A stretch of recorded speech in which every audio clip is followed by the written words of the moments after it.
Assalamualaikum warahmatullahi wabarakatuh. Perkenalkan, nama saya Salmia Simbolon, NIM 1914040067. Saya dari lokal Tadris Matematika 19B, semester 5. Tujuan pembuatan video saya kali ini untuk memenuhi tugas ujian tengah semester mata kuliah rancangan pembelajaran matematika yang diampu oleh Ibu Nita Putri Utami MPD. Sebelum masuk ke video selanjutnya, jangan lupa like, comment, subscribe, dan share.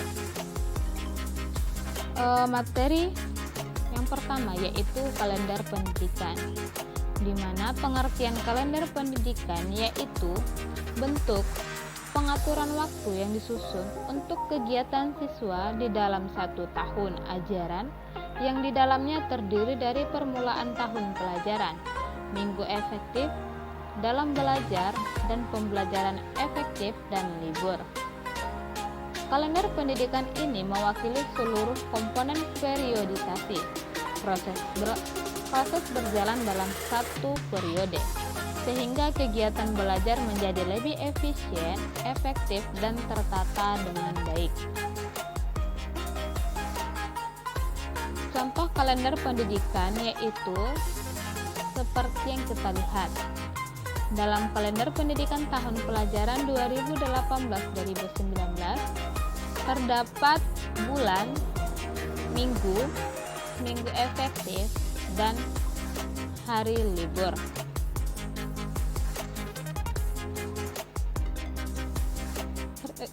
Selanjutnya yaitu rincian minggu efektif. Minggu efektif belajar adalah jumlah minggu kegiatan pembelajaran untuk setiap tahun pelajaran pada setiap satuan pendidikan. Minggu tidak efektif adalah minggu yang tidak ada berlangsung proses belajar mengajar atau dikatakan juga dengan libur. Pada minggu efektif terdapat juga jam tidak efektif. Artinya ada proses belajar mengajar di sekolah tetapi jam yang digunakan bukan digunakan untuk memberikan materi pelajaran, akan tetapi untuk ulangan tengah semester, ekskul, dan lain sebagainya. Selanjutnya yaitu cara menghitung jumlah minggu efektif. Untuk mengetahui jumlah efektif, kita dapat mengurangkan jumlah minggu dalam semester dan jumlah minggu tidak efektif. Contoh, kita memiliki jumlah minggu dalam semester yaitu 26 minggu.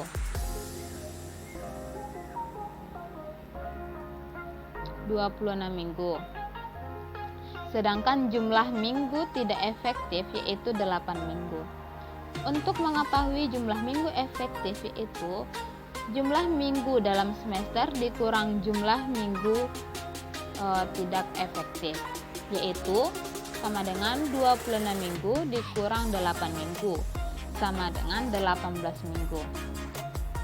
Dan cara menghitung jumlah jam efektif yaitu dengan cara mengalihkan jumlah minggu efektif dengan jam pelajaran per minggu, di mana kita sudah mengetahui jumlah minggu efektifnya yaitu 18 minggu dan jumlah jam pelajaran per minggunya yaitu 4 jam.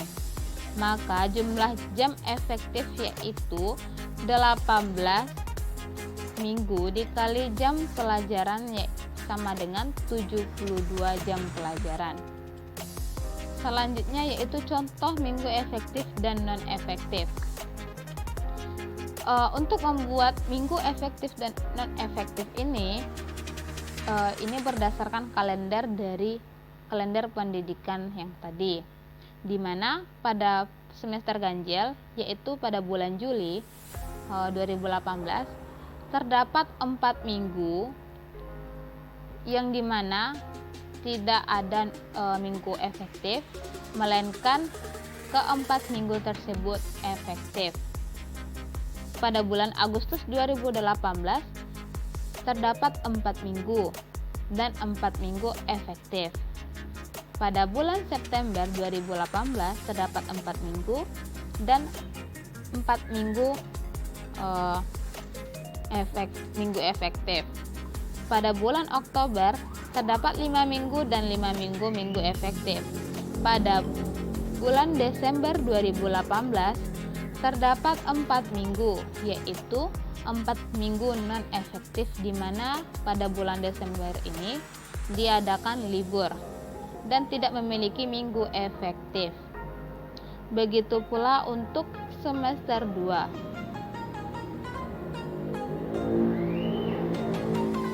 Untuk materi selanjutnya yaitu program tahunan, di mana program tahunan ialah program yang dikembangkan oleh seorang guru untuk mencapai tujuan pembelajaran dalam 1 tahun, dibuat pada awal tahun ajaran.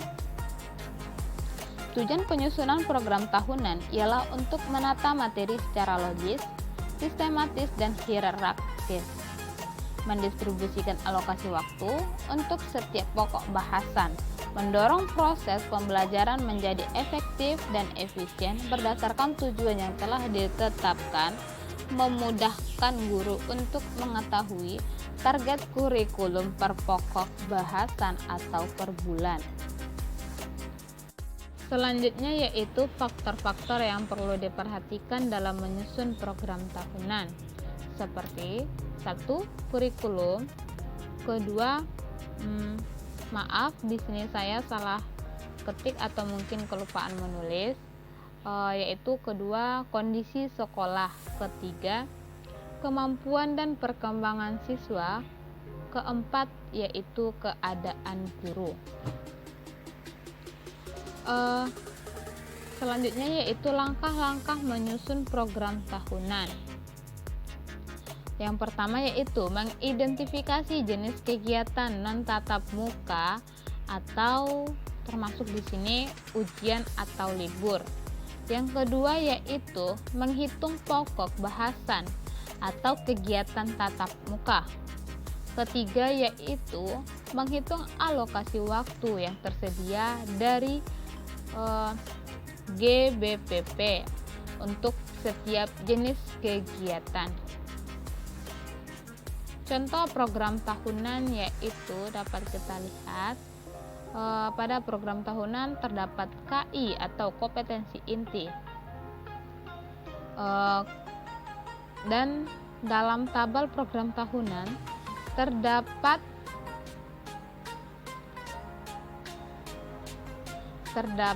kompetensi dasar dan alokasi waktu, di mana setiap kompetensi dasar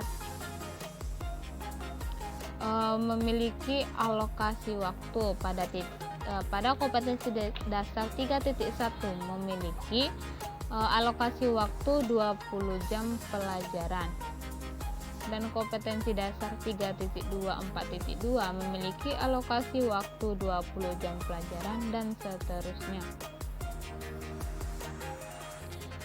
Selanjutnya yaitu program semester, di mana program semester yaitu program pengajaran yang harus dicapai selama 1 semester atau selama periode yang diharapkan para siswa menguasai pengetahuan, sikap, dan keterampilan sebagai satu kesatuan utuh. Program semester berisikan garis-garis besar mengenai hal-hal yang hendak dilaksanakan dan dicapai dalam semester tersebut. Program semester merupakan penjabaran dari program tahunan. Isi dari program semester adalah tentang bulan, pokok bahasan yang hendak disampaikan, waktu yang direncanakan, dan keterangan-keterangan. Komponen-komponen penyusun program semester yaitu yang pertama identitas, di mana identitas berisikan nama satuan pendidikan, mata pelajaran, kelas atau semester, keempat tahun pelajaran. Yang kedua yaitu isi, di mana isi ini yaitu mencakup tabel, di mana yaitu terdapat KD atau kompetensi dasar, yang kedua materi pokok, ketiga alokasi waktu, keempat bulan dan minggu, kelima keterangan. Contoh dari program semester yaitu dapat kita lihat contoh dari program semester saya yaitu dimana mata pelajarannya yaitu matematika peminatan dengan alokasi waktu 4 jam pelajaran per minggu. Kelas atau semester yaitu kelas 12 semester ganjil tahun pelajaran 2018-2019, di mana KD 3.1 yaitu menjelaskan dan menentukan limit fungsi trigonometri yang memiliki 10 indikator, dan KD 4.1 yaitu menyelesaikan masalah berkaitan dengan limit fungsi trigonometri dan memiliki 10 indikator yang memiliki alokasi waktu yaitu 16 jam pelajaran. Dapat kita lihat pada bulan Juli minggu efektif dari KD 3.1 dan 4.1 yaitu terdapat pada bulan Juli minggu keempat, pada bulan Agustus terdapat pada minggu pertama, kedua, dan ketiga bulan Agustus, di mana pada minggu ketiga bulan Agustus terdapat UH1, di mana keterangan UH1 yaitu ujian harian 1.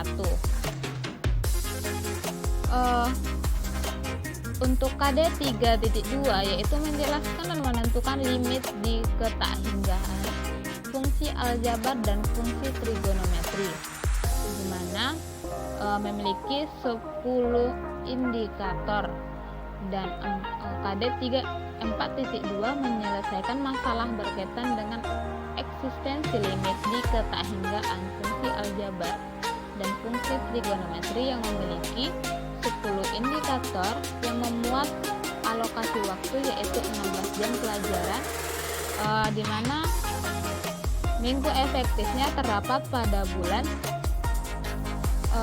Agustus minggu keempat dengan 4 jam pelajaran, pada minggu kelima 4 jam pelajaran, pada bulan September di minggu 1 dan 2 dengan masing-masing 4 jam pelajaran, di mana pada minggu ke-3 bulan September terdapat UTS, yaitu keterangan dari UTS yaitu ujian tengah semester, dan pada minggu ke-2 bulan September terdapat UH2 atau ulangan harian 2. Pada KD 3.3 yaitu menggunakan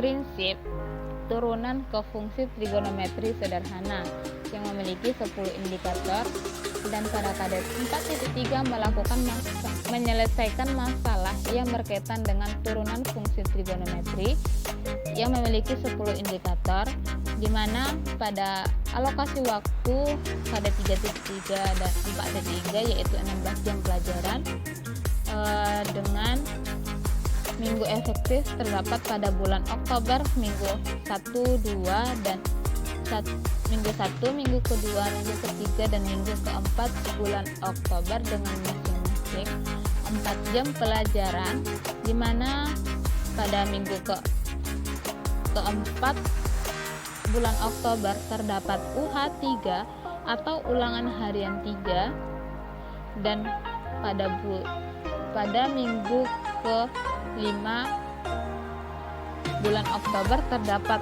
UAS atau ujian akhir semester.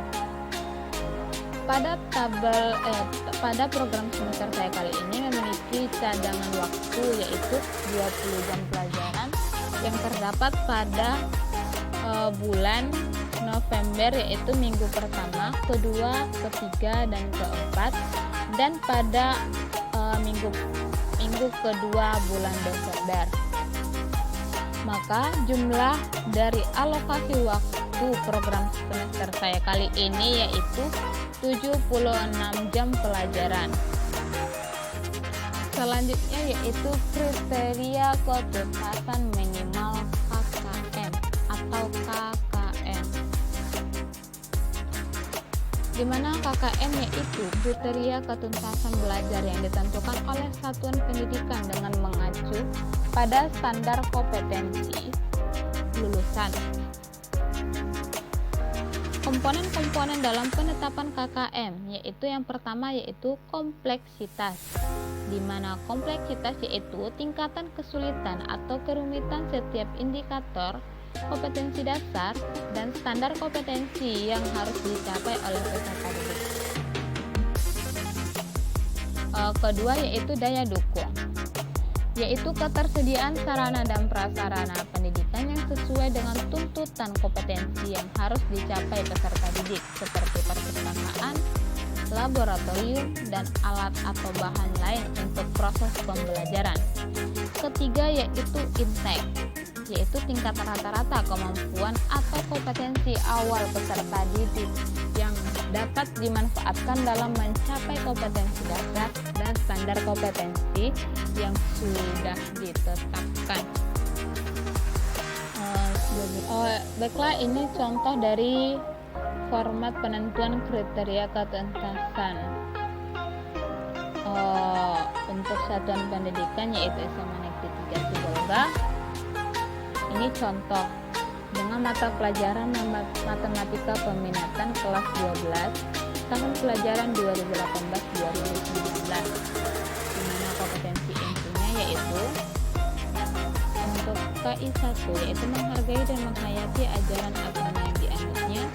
Kedua, menghargai dan menghayati perilaku jujur, disiplin, santun, percaya diri, peduli.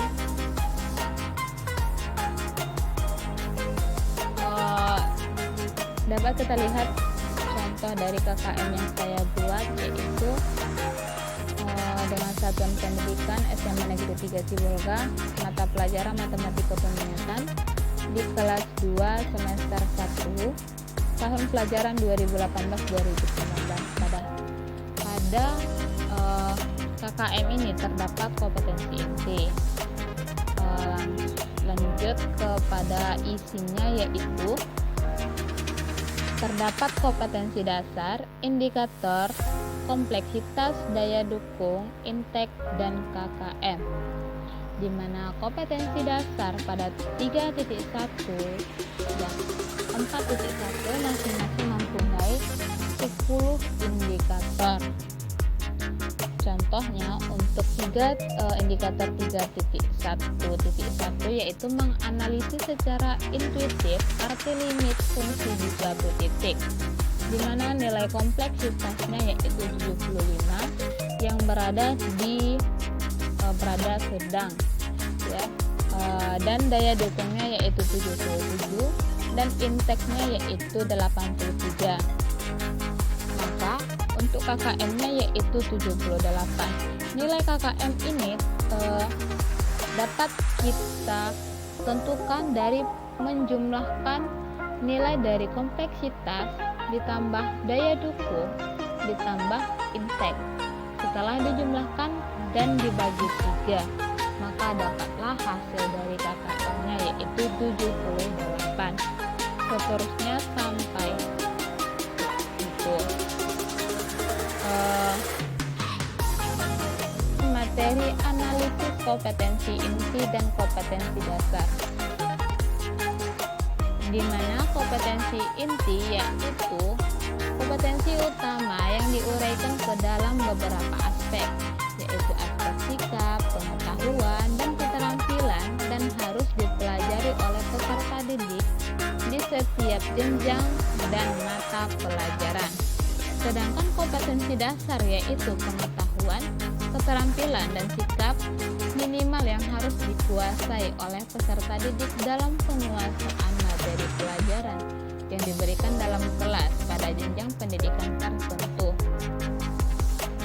Untuk merancang analisis KI dan KD, dapat kita perhatikan 4 tahap, yaitu yang pertama perumusan kompetensi dasar dan indikator, yang kedua yaitu mengkaji dan menentukan standar kompetensi, yang ketiga mengidentifikasi materi pokok atau pembelajaran, keempat melakukan pemetaan kompetensi. Selanjutnya yaitu contoh KI dan KD. Ini contoh dari KI dan KD, analisis KI dan KD. Dimana pada analisis KI dan KD ini terdapat satuan pendidikan yaitu SMA Negeri 3 Sibolga, mata pelajaran matematika pemindahan di kelas 12 semester 1. Dan analisis KI dan KD ini memiliki kompetensi inti ada 4 dan kompetensi pada isi terdapat kompetensi dasar, indikator pencapaian, materi pokok, ruang lingkup, dan alokasi waktu. Di mana ruang lingkup tersebut mencakup mata pelajaran matematika di suatu pendidikan SMA dan MA yang meliputi untuk keterangan ruang lingkup 1 yaitu logika, ruang lingkup kedua aljabar, ruang lingkup ketiga geometri, dan ruang lingkup keempat trigonometri, ruang lingkup kelima kalkulus, dan ruang lingkup keenam yaitu statistika peluang. Pada kompetensi dasar 3.1 yaitu menjelaskan dan menentukan limit fungsi trigonometri, dan kompetensi dasar 4.1 menyelesaikan masalah berkaitan dengan limit fungsi trigonometri dengan indikator pencapaiannya masing-masing memiliki 10 indikator, dan materi pokok yaitu mengenai limit fungsi trigonometri. Maka ruang lingkup dari materi tersebut yaitu ruang lingkup 5 yaitu kalkulus dengan alokasi waktu 8 dikali 45 menit. Masing-masing KD 3.1 dan KD 4.1 memiliki alokasi waktu 8 dikali 45 menit. Selanjutnya KD 3.2 yaitu menjelaskan dan menentukan limit di ketakhingaan fungsi aljabar dan fungsi trigonometri. Dan KD 4.2 yaitu menyelesaikan masalah berkaitan dengan eksistensi limit di ketakhingaan fungsi aljabar dan fungsi trigonometri. Di mana KD 3.2 memiliki indikator 10 dan 4.2 memiliki indikator yaitu 9 dengan materi pokok, limit di ketakhingaan fungsi aljabar dan fungsi trigonometri dengan ruang lingkup 5 yaitu kalkulus dengan masing-masing alokasi waktu 3.2, 4.2 yaitu 8 dikali 45 menit. Kompetensi dasar 3.3 menggunakan prinsip turunan ke fungsi trigonometri sederhana yang memiliki indikator pencapaian yaitu 10, dan kompetensi dasar 4.3 menyelesaikan masalah yang berkaitan dengan turunan fungsi trigonometri yang memiliki indikator pencapaian 7 dengan materi pokok turunan ke fungsi trigonometri sederhana yang ruang lingkupnya yaitu 5 atau ruang lingkupnya kalkulus dengan masing-masing KD memiliki alokasi waktu yaitu 8 dikali 45 menit. Mungkin hanya sekian yang dapat saya presentasikan dari rancangan pembelajaran matematika. Kurang lebihnya saya mohon maaf. Wassalamualaikum warahmatullahi wabarakatuh.